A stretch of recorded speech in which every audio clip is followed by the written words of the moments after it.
یہ دعائیں مجھے دربار میں سنائی جانے والی جھوٹی تعریفوں سے کہیں زیادہ قیمتی ہیں۔ بازار سے نکل کر بادشاہ قریبی گاؤں کی طرف روانہ ہوا۔ راستے میں اس نے سپاہیوں کی ایک ٹولی دیکھی جو کسانوں سے زبردستی اناج چھین رہی تھی۔ کسان روتے تھے مگر سپاہی ان کی ایک نہ سنتے۔ بادشاہ کا خون کھول اٹھا لیکن اس نے ضبط کیا۔ وہ چاہتا تھا کہ سب کچھ اپنی آنکھوں سے دیکھے تاکہ بعد میں صحیح انصاف کر سکے۔ ایک بوڑھا کسان روتے ہوئے بولا، ہم دن رات محنت کرتے ہیں اور یہ سپاہی سب کچھ لے جاتے ہیں۔ بادشاہ کو کبھی خبر نہیں ملتی۔ یہ سن کر اویس کے دل پر بجلی سی گری۔ اس نے فیصلہ کیا کہ وہ اور آگے جائے گا تاکہ اپنی سلطنت کے اور حصوں کا حال بھی دیکھے۔ جب شام ڈھل گئی تو بادشاہ ایک پرانے درخت کے نیچے بیٹھ گیا۔ دور گاؤں کے چراغ جلنے لگے۔ اس نے پہلی بار اپنی زندگی میں دربار کے نرم بستر کے بجائے زمین پر سر رکھا۔ آسمان پر ٹمٹماتی ستارے اسے دیکھ کر کہنے لگے جیسے اب تم نے اپنی رعایا کی زندگی کا ذائقہ چکھنا شروع کیا ہے۔ رات کی خاموشی میں اسے کئی بچوں کی بھوک کے رونے کی آوازیں سنائی دیں۔ وہ دل ہی دل میں سوچنے لگا، اگر ایک رات میں اتنا دکھ دکھائی دے رہا ہے تو نہ جانے سالوں سے رعایا پر کیا بیت رہی ہوگی۔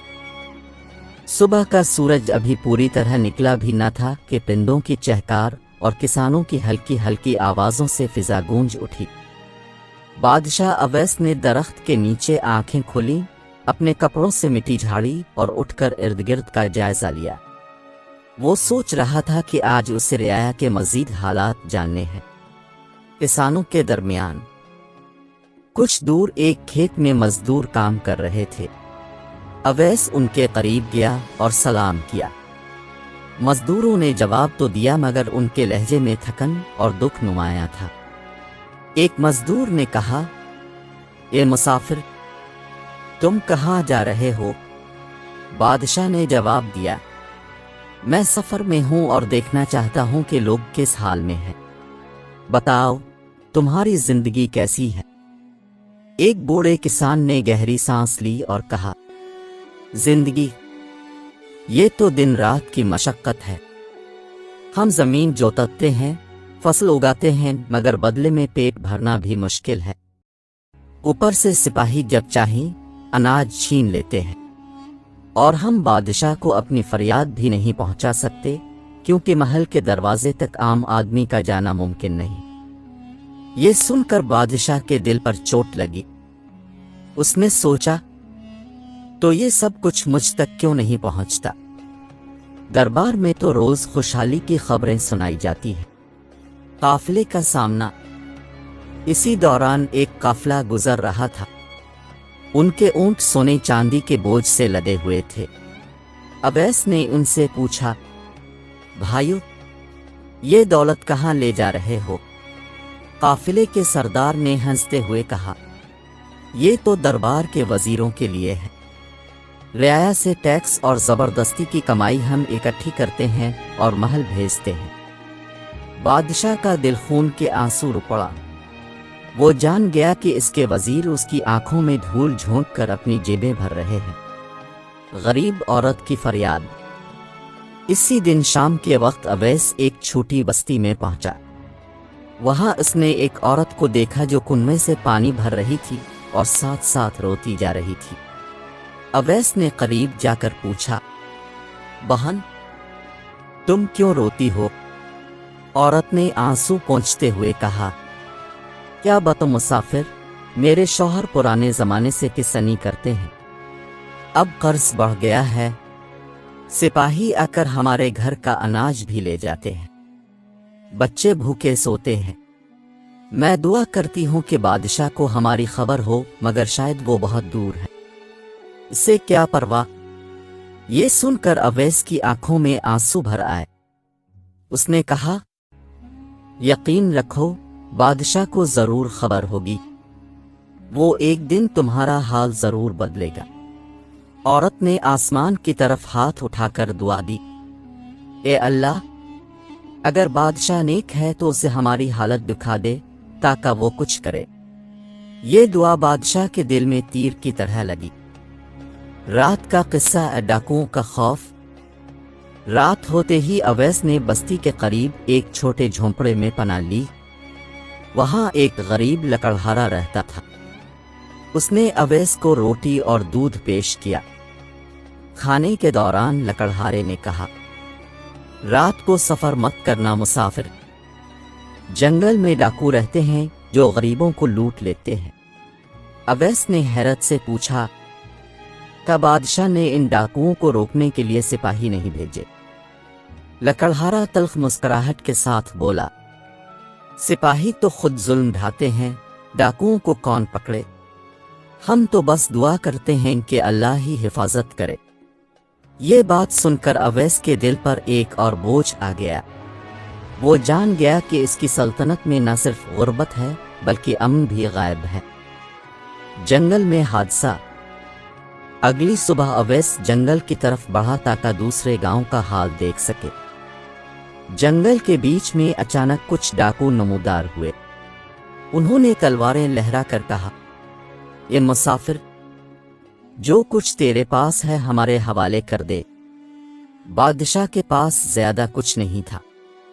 اس نے کہا، میرے پاس صرف یہ پرانی جھولی اور چند سکے ہیں۔ ڈاکوؤں نے اس کی جھولی چھین لی اور ہنسنے لگے۔ ایک نے کہا، غریب پر بھی ظلم کرنا اچھا نہیں، مگر ہمیں کیا فرق پڑتا ہے، ہمیں تو اپنی جیبیں بھرنی ہے۔ بادشاہ نے سوچا کہ اگر وہ اصل میں بادشاہ ہونے کا اعلان کر دے تو شاید یہ سب لرز جائیں، مگر اس نے صبر کیا۔ وہ دیکھنا چاہتا تھا کہ رعایا کا کتنا خون نچوڑا جا رہا ہے۔ بزرگ درویش سے ملاقات۔ جب ڈاکو چلے گئے تو اویس تھکا ہارا جنگل کے کونے میں بیٹھ گیا۔ وہاں ایک بزرگ درویش بیٹھے اللہ کا ذکر کر رہے تھے۔ اویس نے ان سے بات کی اور اپنے دل کا دکھ بیان کیا۔ درویش نے مسکرا کر کہا، بیٹا، جو کچھ تم نے دیکھا یہ سب سچ ہے۔ دنیا میں ظالم بھی ہیں اور مظلوم بھی، لیکن اصل طاقت عدل اور رحم میں ہے۔ اگر کوئی بادشاہ اپنی رعایا کے دکھ کو محسوس کر کے انصاف کرے تو اللہ اس کی سلطنت کو مضبوط کرتا ہے۔ اویس نے جھک کر کہا، بابا جی، دعا کریں کہ بادشاہ ہماری حالت دیکھ لے اور انصاف کرے۔ درویش نے کہا، یقین کرو وہ دن قریب ہے۔ بادشاہ کے دل میں یہ الفاظ گونجتے رہے۔ دوسرے گاؤں کا حال۔ کچھ دن کے سفر کے بعد اویس ایک دوسرے گاؤں پہنچا۔ وہاں کے لوگ اور بھی زیادہ پریشان حال تھے۔ بچے ننگے پاؤں مٹی میں کھیل رہے تھے، عورتیں خشک کنووں کے گرد پانی کے لیے لڑ رہی تھیں اور مرد بھوکے چہروں کے ساتھ زمین جوت رہے تھے۔ ایک بوڑھی دادی نے اویس کو دیکھ کر کہا، بیٹا، تم تو مسافر لگتے ہو، ہمارے بادشاہ سے جا کر کہنا کہ ہم مر رہے ہیں مگر ہمیں انصاف نہیں ملتا۔ اویس کا دل کانپ گیا۔ اس نے سوچا، اب میں واپس جا کر محل میں آرام سے کیسے بیٹھ سکتا ہوں؟ یہ سب بدلنا ضروری ہے۔ بادشاہ اویس دنوں تک مسلسل سفر کرتا رہا۔ ہر گاؤں اور ہر بستی میں اس نے غربت، بھوک اور ناانصافی کے نئے نئے رنگ دیکھے۔ کہیں کسان سپاہیوں کے ظلم سے تنگ تھے، کہیں عورتیں بچوں کو بھوکا سلا رہی تھیں اور کہیں ڈاکوؤں کا راج تھا۔ اویس کا دل زخمی ہوتا جا رہا تھا، لیکن اس کے عزم میں اضافہ بھی ہو رہا تھا۔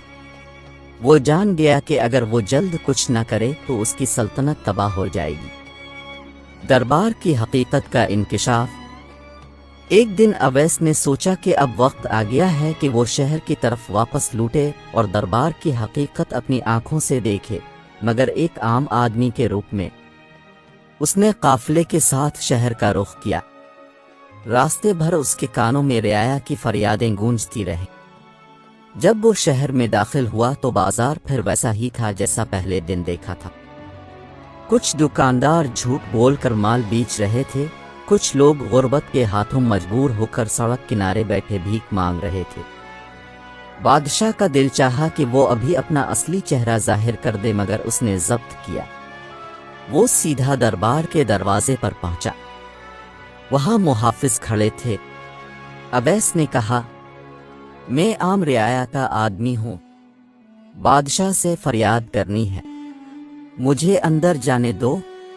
محافظ نے ہنس کر کہا، احمق آدمی، بادشاہ سے ملنا اتنا آسان نہیں، پہلے وزیر کے پاس جاؤ، اگر وہ چاہے تو سفارش کرے گا۔ یہ سن کر اویس کو حیرت ہوئی۔ وہ جان گیا کہ رعایا کا دکھ کبھی براہ راست اس تک پہنچ ہی نہیں سکتا، کیونکہ وزیر اور درباری سب کچھ چھپا لیتے ہیں۔ وزیر اعظم کا ظلم۔ اویس بھیس بدل کر وزیر اعظم کے محل کے قریب گیا۔ وہاں لوگوں کی ایک لمبی قطار لگی ہوئی تھی۔ ہر شخص ہاتھ جوڑ کر فریاد کر رہا تھا، مگر وزیر کے کارندے رشوت کے بغیر کسی کو اندر نہ جانے دیتے۔ ایک غریب بڑھیا اپنے بیمار بیٹے کے ساتھ آئی اور کہنے لگی، میرے بچے کی دوا کروا دو، میں مر جاؤں گی اگر یہ بچہ نہ بچا۔ کارندے نے کہا، پہلے سونا دو، تب جا کر تمہاری فریاد وزیر تک پہنچے گی۔ بڑھیا رونے لگی مگر کوئی اس کی بات نہ سنتا۔ یہ منظر دیکھ کر اویس کا خون کھول اٹھا۔ اس نے سوچا، یہ سب میری سلطنت میں ہو رہا ہے اور مجھے خبر تک نہ تھی۔ وزیروں نے مجھے اندھیرے میں رکھا اور عوام کو لوٹتے رہے۔ عوامی بغاوت کی تیاری۔ چند دن بعد اویس نے دیکھا کہ عوام میں بے چینی بڑھ رہی ہے۔ ہر طرف ظلم کی شکایت تھی۔ کچھ لوگ چپ چاپ سہتے رہے، مگر کچھ نے سرگوشیوں میں کہنا شروع کیا کہ اگر بادشاہ ان کا حال نہیں دیکھتا تو وہ خود بغاوت کریں گے۔ یہ سن کر اویس کو خوف بھی آیا اور امید بھی۔ خوف اس بات کا کہ رعایا بغاوت کرے گی تو خون خرابہ ہوگا۔ امید اس بات کی کہ عوام اب مزید ظلم سہنے پر تیار نہیں۔ سچا دوست۔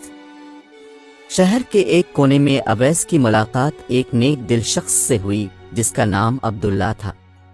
وہ ایک عام استاد تھا اور بچوں کو قرآن اور اخلاقیات سکھاتا تھا۔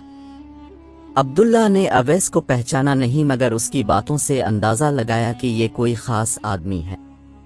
اس نے کہا، مسافر، میں دیکھ رہا ہوں کہ تم لوگوں کے دکھ پر پریشان ہو۔ اگر بادشاہ واقعی نیک ہے تو اسے چاہیے کہ روپ بدل کر عوام میں آئے اور ان کا حال دیکھے۔ اویس نے مسکرا کر کہا، اگر بادشاہ ایسا کرے تو کیا عوام اس پر بھروسہ کریں گے؟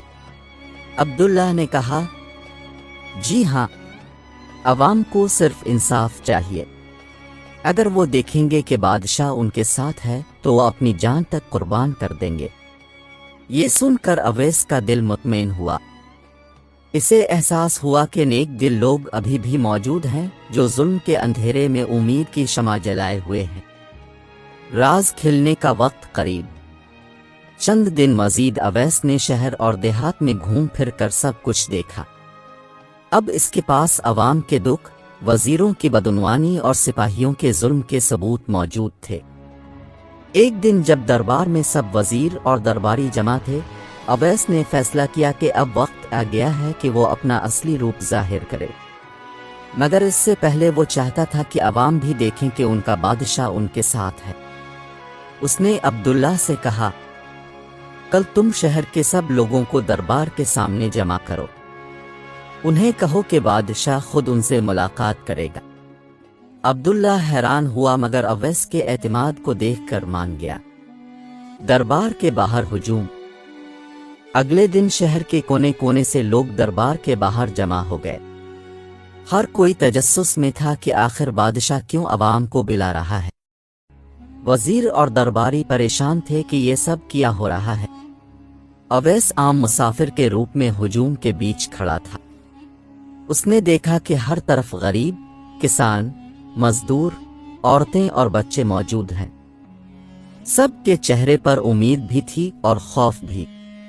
اچانک دربار کے دروازے کھلے۔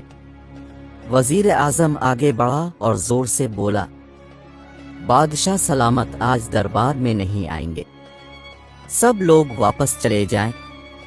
یہ سن کر لوگ مایوس ہونے لگے، لیکن اسی لمحے اویس آگے بڑھا۔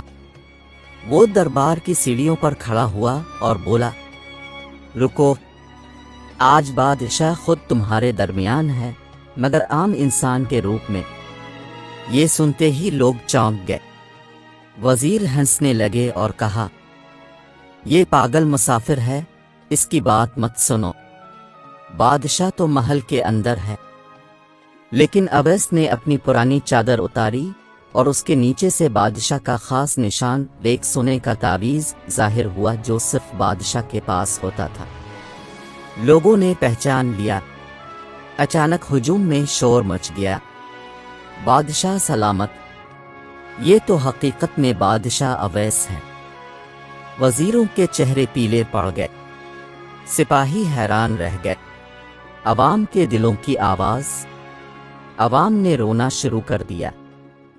ایک ایک کر کے سب آگے بڑھے اور اپنی فریادیں بادشاہ کے قدموں میں رکھنے لگے۔ ایک عورت نے کہا، جہاں پناہ، ہم نے سوچا تھا کہ آپ کو ہماری خبر نہیں، آج معلوم ہوا کہ آپ ہمارے دکھ میں شریک ہیں۔ ایک بوڑھے کسان نے کہا، اگر ہمیں انصاف ملے تو ہم جان ہتھیلی پر رکھ کر آپ کی خدمت کریں گے۔ بادشاہ اویس کی آنکھوں سے آنسو بہہ نکلے۔ اس نے کہا، میں نے اپنی آنکھوں سے تمہارے دکھ دیکھے ہیں، اب کوئی ظالم وزیر یا سپاہی تم پر ظلم نہیں کرے گا۔ آج سے انصاف کی نئی شروعات ہوگی۔ لوگ خوشی سے نعرے لگانے لگے۔ وزیر ایک دوسرے کی طرف دیکھ کر کانپنے لگے۔ دربار کے دروازے پر سب کی آنکھیں اشکبار تھیں۔ رعایا خوشی اور حیرت میں تھی کہ ان کا بادشاہ ان کے بیچ عام آدمی بن کر گھوما اور ان کے دکھ دیکھے۔ دوسری طرف وزیر اور سپاہی خوف سے پسینے پسینے ہو رہے تھے۔ وہ سوچ بھی نہیں سکتے تھے کہ جس شخص کو وہ مسافر سمجھ کر نظر انداز کرتے رہے، وہ دراصل ان کا بادشاہ تھا۔